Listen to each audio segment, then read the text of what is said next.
네, 안녕하세요.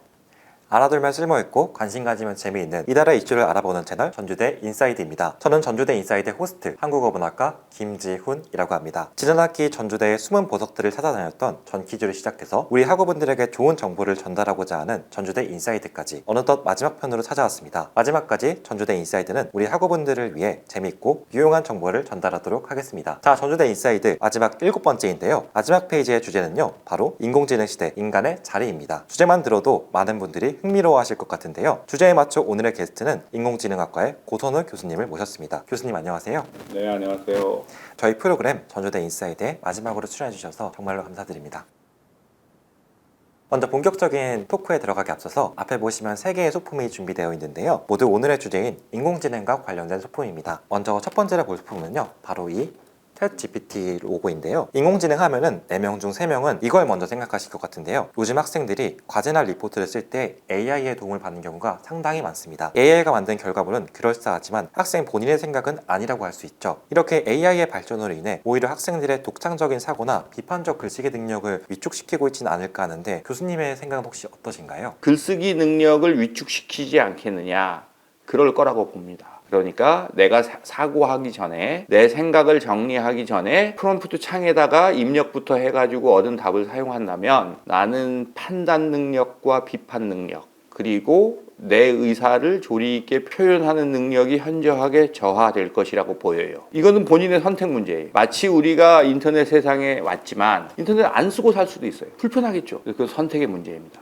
그러니까 이걸 안 쓸 수는 없다. 매우 많은 지식의 보고이므로 사용해야 한다. 그렇지만 자기 개인 능력도 신장해야 되므로 알아서 잘 쓰시라 라는 게 제 답변입니다. 교수님 말씀을 듣고 보니까 AI가 생각을 빼앗는 존재라기보다는 우리가 어떻게 질문하고 어떻게 활용하느냐에 따라서 전혀 다른 결과물을 만든다는 점이 중요한 포인트 같은데요. 학생들 입장에서는 많이 고민이 되는 지점이었다고 생각이 들어요. AI를 대신 생각해주는 도구가 아니라 생각을 점검해주는 도구로서 써야 한다는 것, 이렇게 한번 짚고 넘어가면은 학생분들에게 좋을 것 같습니다. 그러면은 이어서 저희가 다음으로 준비한 소품은 바로 이 그림인데요.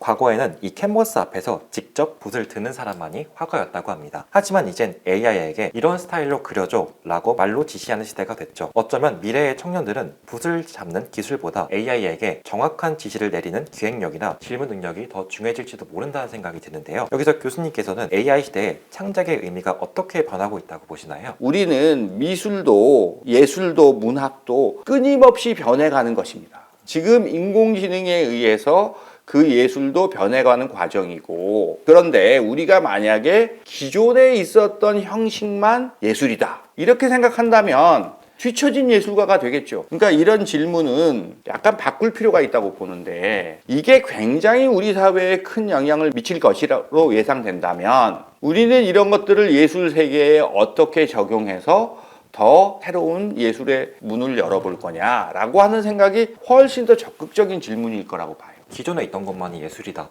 이런 거에 갇히면 결국 끊임없이 변해가는 그런 창작 세계 속에서 뒤처질 수밖에 없다는 말씀이신 거잖아요. AI가 창작을 대신하니까 무조건 금지하고 기존만이 옳아, 이런 관점보다는 창작의 무게중심이 어디에 있느냐에 따라 이제 달라지고 있는 느낌이. 도구는 중요한 게 아니다. 어떤 도구를 사용하는 것이 예술 세계의 핵심 부분이기는 하지만 그게 핵심의 본질이 될 수는 없다. 예술 세계에서. 내 예술가는 아니지만 그런 경우는 없죠. 그러면 마지막 소품으로 로봇 장난감인데요. 요즘 AI가 로봇으로 확장되어서 가사 도우미 로봇들이 출시되고 있습니다. 이와 관련된 영화 어쩔 수가 없다도 있죠. 주인공이 다니던 공장에 로봇들이 늘어나면서 인력이 줄어들어 사건이 시작된 것인데요. 이처럼 AI가 일하는 미래, 우리는 어떻게 준비해야 될까요, 교수님? 우리는 자본주의 세계에 살고 있어요. 그래서 이익을 추구하는 것을 막을 수 없습니다. 물론 정부는 약간의 규제를 두어서 만인이 좋은 세상을 만들자 라는 생각은 있죠. 그런데 작업장에서, 생산 공장에서 로봇을 대체해서 생산력을 더 끌어올리자라고 하는 길은 막을 수 없다고 봐요. 그렇게 되었을 때 문제가 뭐냐면 그 공장에 근로하던 작업자들이 대체된다는 거죠, 로봇으로. 이런 일들은 항상 있었어요, 인류 역사에. 단 지금과 그때의 차이는 뭐냐, 매우 빠른 시기에 일어난다는 거예요. 그래서 정부가 대응할 시간이 부족하다라는 거예요. 그러면 거기에서 새로운 생산 환경, 새로운 경제 환경에서 생존하지 못하는 사람들은 어떻게 해야 될 거냐? 일단 정부가 다 대책을 세워줄 거라고 생각하면 안 된다. 그럼 불가능하다. 그래서 개인들이 새로운 세상에 적응하기 위한 노력을 해야 해요. 그래서 이 세상의 흐름을 아느냐 모르느냐, 이게 매우 중요하다. 이게 내가 졸업하고 5년쯤 후에, 저는 그렇게 보지 않습니다. 이건 2년 내에 나옵니다. 그래서 시간이 없다. 서둘러야 한다. 라는 게 제가 강조하고 싶은 부분입니다. 변화하는 흐름을 이제 저희가 막을 수는 없으니까 빠르게 변화하는 시대에서 정부가 대책을 못 따라가고 있고, 또 그 상황에서 대책을 내놓는다 해도 모든 사람을 케어할 수 없고, 그리고 그렇게 밝지 않은 미래에서 개인이 세상의 흐름을 읽고 부단하게 노력을 해야 된다, 이런 말씀이신 거잖아요. 그렇죠. 네, 교수님이 해주신 말씀을 들으니까 저희가 개인이 어떤 노력을 해야 되는지 다시 한번 깨달을 수 있었던 것 같습니다. 이번엔 좀 더 깊고 다양한 이야기를 나누고자 기사들을 이용해 이야기를 나눠보도록 하겠습니다. 첫 번째 기사는요, 연합뉴스의 기사인데요. 대학가에서 인공지능을 이용한 부정행위 의혹이 불거졌고 서울대에서도 유사 사례가 적발된 정황이 있다는 내용을 다룹니다. AI 도구를 활용한 부정행위는 단순히 기술 문제뿐만 아니라 윤리적, 사회적 책임 문제이기도 합니다. 교수님께서는 학생들이 AI를 보조 도구로 활용하는 선과 부정행위 도구로 사용하는 선 사이를 어떻게 정의해야 한다고 보시나요? 기자의 생각은 과거에 있는 거예요. 그러니까 예를 들면 학생들이 이런 시험을 봐야 하고 그것이 적절한가? 새로운 세상으로 넘어가고 있는데 교수들이 그런 시험을 보는 게 적절한가? 라는 겁니다. 첫 번째, 학생들이 이미 거기 넘어갔어요. 그런데 교육은 넘어가지 못했다는 것을 저는 의미한다고 봅니다. 나는 우리 학생들에게 시험을 볼 때 GPT를 쓰는 것을 막지 않습니다. 학생들은 많이 써야 돼요. 그런데 그걸 막는다고 해야 막을 수도 없어요. 지금 우리가 반성해야 될 부분은 그 기사의 과거의 메인 생각이 아니고, 우리는 빠르게 변화하고 있는데 다른 우리 사회의 여러 부분들이 쫓아가고 있는가, 앞선 생각을 하고 있는가, 이게 사회에 던지는 큰 화두가 되어야지. 약간 기사가 그렇다라고 생각하고, 평가도 그런 거를 물어보는 것은 이제 앞으로 의미가 없다. 챗GPT를 검색해서 답할 수 있는 정도의 문제를 내는 것은 그런 지식을 머릿속에 넣어서 그 사람이 어떻게 인재라고 할 수 있겠는가, 저는 그렇게 보여요. 네, 교수님 말씀 덕분에 뭔가 새로운 시각을 저희가 깨닫게 될 수 있었던 말씀인 것 같아요. 그럼 이제 두 번째 기사로 넘어가도록 하겠습니다. 디지털 타임스의 국제경제 부문 기사입니다. 독일법이 챗GPT의 노래 가사 부단 학습, 출력이 저작권 침해에 해당한다며 오픈 AI의 패소를 판결하고 가사 사용 중단과 손해배상, 수익 공개를 명령했다는 내용인데요. 이 사건은 단순히 오픈 AI 하나의 문제가 아니라 전 세계 AI 생태계의 윤리적 기준을 다시 세우는 계기가 될 수도 있습니다. 교수님께서는 이 판결이 어떤 변화를 촉발할 것으로 예상하시나요? 지적재산권은 법으로 보호하도록 되어 있습니다. 그러니까 그게 인공지능을 개발하는 회사이건 어떤 회사이건 타인 또는 타사의 지적재산권을 침해하는 행위는 하지 말아야 돼요. 그러니까 이거는 더 이상 이론의 여지가 없어요. 그런데 챗GPT가 그것들을 저작권자 또는 지적재산권을 가지고 있는 자의 허락을 득하지 않고 임의로 사용했다. 당연히 손해배상해야죠. 그거는 뭐 이론의 여지가 없어요. 그런데 많은 학습을 시켜야 되는 것이므로 이런 것들을 좀 더 쉽게 할 수 없는가가 우리 사회에 던져주는 문제예요. 내가 가지고 있는 지식들을 지적재산권으로 보호해야 되겠다고 하는 사람에게는 보호해줘야 되는 것이고, 가능하면 그런 것들을 타인들도 쉽게 쓸 수 있도록 우리가 허용해주는 사회 문화, 이런 것들이 조금 더 널리 퍼져야 새로운 세상에 잘 적응하는 대한민국 사회가 되겠죠. 교수님 말씀처럼 이제 그런 모든 저작권자에게 일일이 컨택하는 건 사실 많이 번거로우니까 그런 것들을 하나로 묶어서 이제 그런 모든 저작권자들에게 어떤 창작물을 사용하면은 그 권리를 정당하게 배분해주는 그런 기구 같은 게 하나 있으면 좋겠다는 생각이 드네요. 말씀을 듣고 보니 이번 판결은 AI의 성장 속도를 늦추는 결정이라기보다는 AI가 어떤 책임을 지고 성장해야 하는지 묻는 계기가 될 것 같다는 생각이 듭니다. 기술 발전과 창작자의 권리 사이에는 이제는 전 세계가 함께 기준을 만들어가야 할 시점이라는 생각이 드는 것 같아요.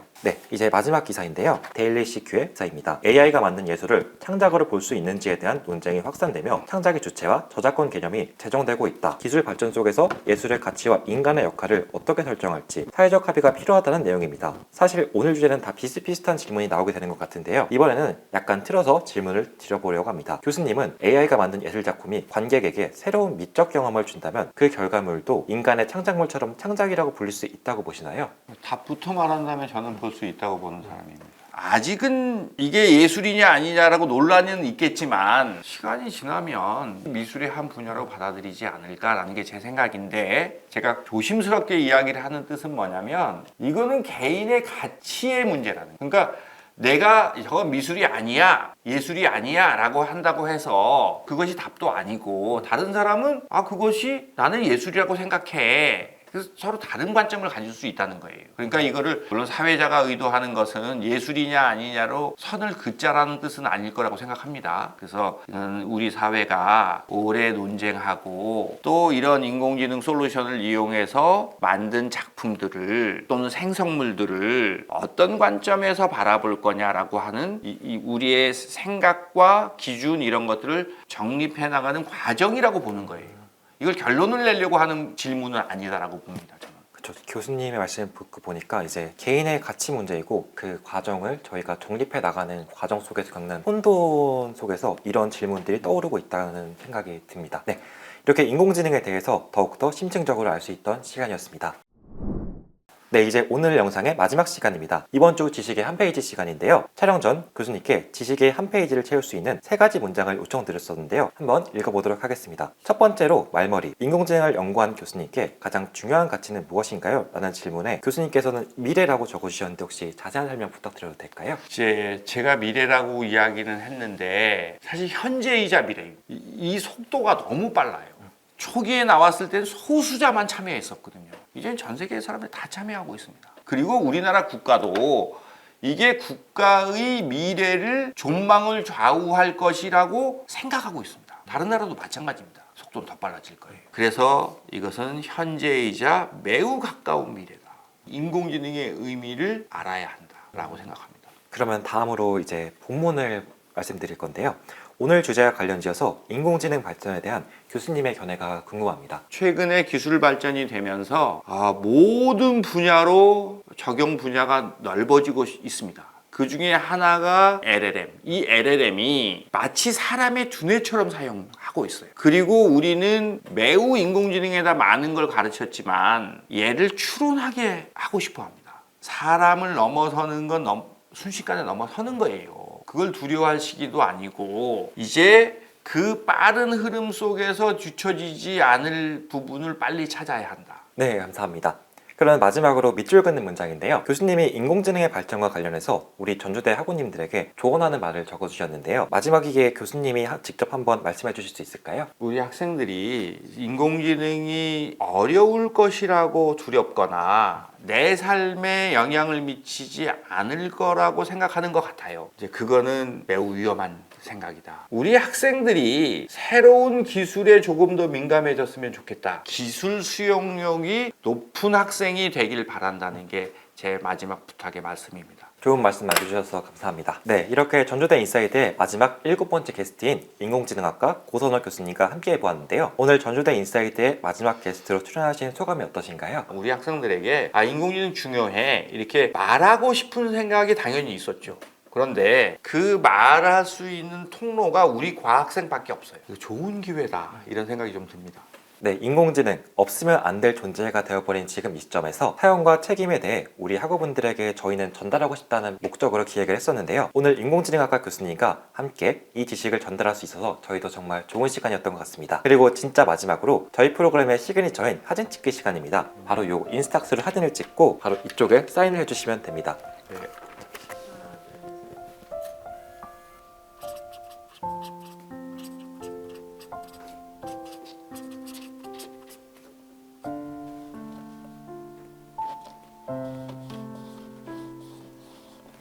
네, 끝으로 시청자 여러분께 마지막 인사드리도록 하겠습니다. 전주대의 숨겨진 보석들을 만나보는 전퀴즈. 재밌게 다양한 지식을 전달해온 전주대 인사이드가 오늘을 마지막으로 마침표를 찍게 됐습니다. 그동안 출연해주신 교수님들, 코치님들, 그리고 학우분들께 진심으로 감사드리고요. 1년이라는 시간 동안 저희 팀원들 모두 정말 고민 많이 하고 또 많이 배웠던 것 같습니다. 무엇보다 한 달에 2번 올리는 영상들을 매번 봐주시고 응원해주신 시청자 여러분들 덕분에 힘이 날 수 있었던 것 같습니다. 전퀴즈와 전주대 인사이드는 여기서 마무리됐지만 이 안에 담긴 이야기들은 각자의 자리에서 계속 이어지길 바라겠습니다. 지금까지 전주대 인사이드였습니다.